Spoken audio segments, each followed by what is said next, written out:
Kingdom for Sunday Igboho. Yes, the Oni don finally sign agree go to Buhari. Cho. You know say yesterday, breaking news my people. You know say yesterday, I first see one write up when Oni write concerning Benin Republic as the take talk with Benin Republic people.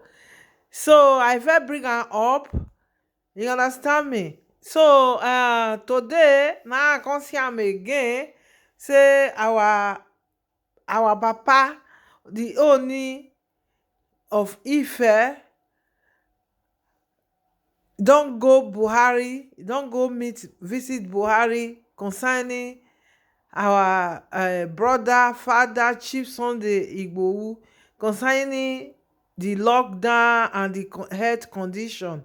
So he don talk and say Buhari don forgive our Chief Sunday Adeomo Igbohu, say Buhari don forgive am. He don go meet Buhari don forgive am, that he tell Buhari say Sunday Igboho na him son. So dem no get, and he don talk with the chiefs, the elderly, the chief, the obas, the king dem. So all of them don agree, they don come together. So Buhari don forgive Chief Sunday Igboho right now.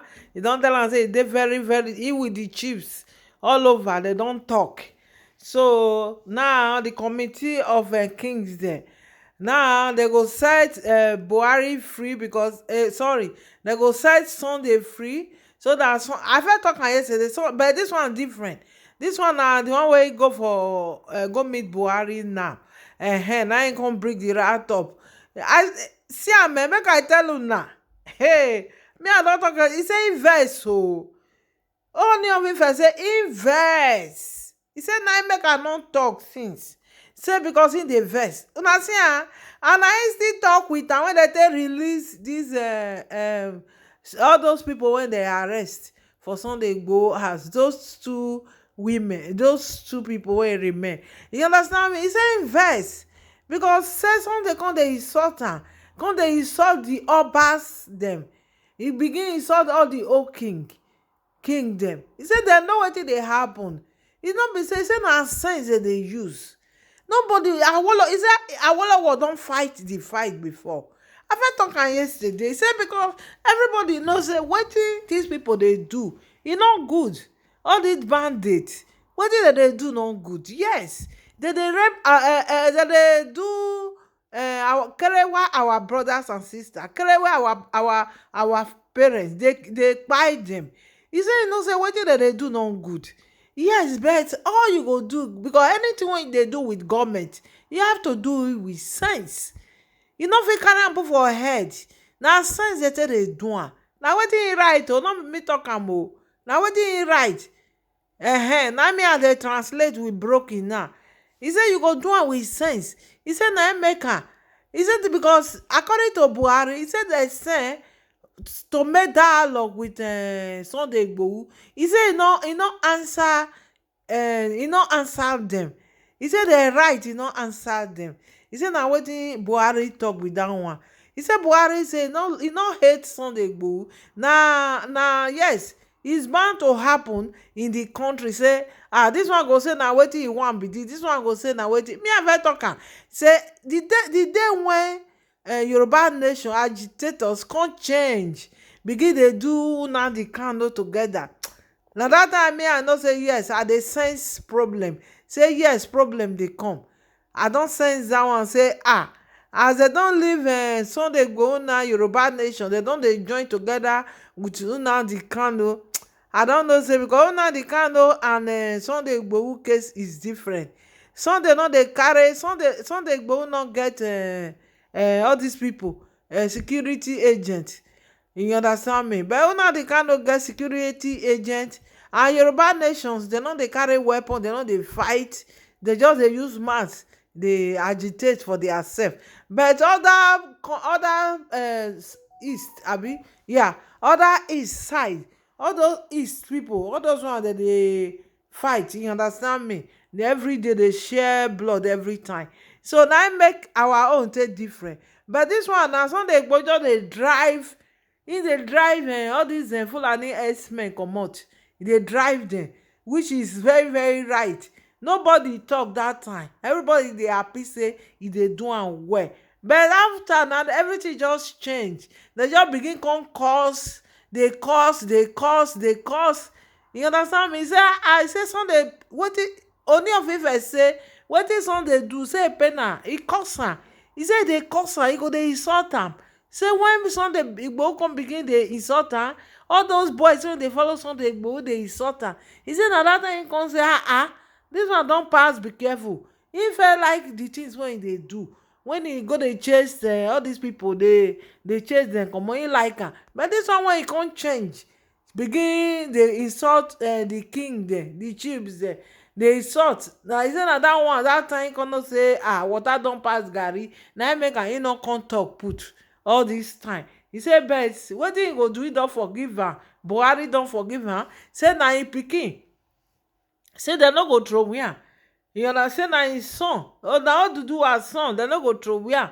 So dem no go leave am make e go die for Cotonou for there. You understand me? So because without Buhari here, because na no, I don first tell una say say na Buhari hand na him dis thing dey.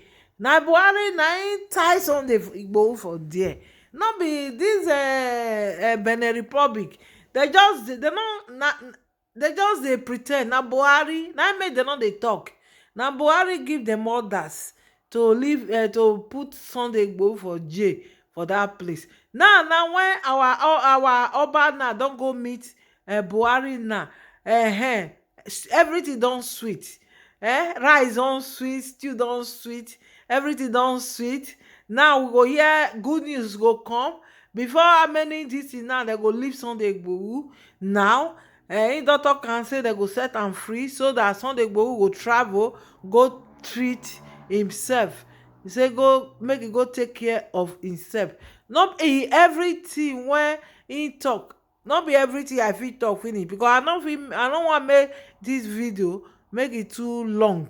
You understand me? So at least God don do am say good news don come out. But na know say Nigeria, these politicians, e get as they be. But wetin we wan do now, nothing we go do than say make we dey happy. But the only advice wey I go give people now, abeg make una mind wetin for now, make una mind wetin una go dey talk. Make una stop to dey insult all the king and the president. Make una no insult them again. And una go still talk to Koiki abi wetin be im name. Make una still talk with her. Abeg make na Sunday Chief Sunday Igboho na him no wear shoe, na him no wear shoe for the pain. Na him dem lock put for there since all this day when he dey sick. Abeg all those people wey dey agitate, make una agitate. You people should stop to insult your elders or the kings. Please, we should agitate and stop to insult people. My name is Bose Corners TV. Please, if you have not subscribe to my channel, kindly do so that whenever I upload any video, you will be updated. Thank you. May God bless you. Maritonis, Almighty God will bless you. Thank you so much for always coming around to watch my video.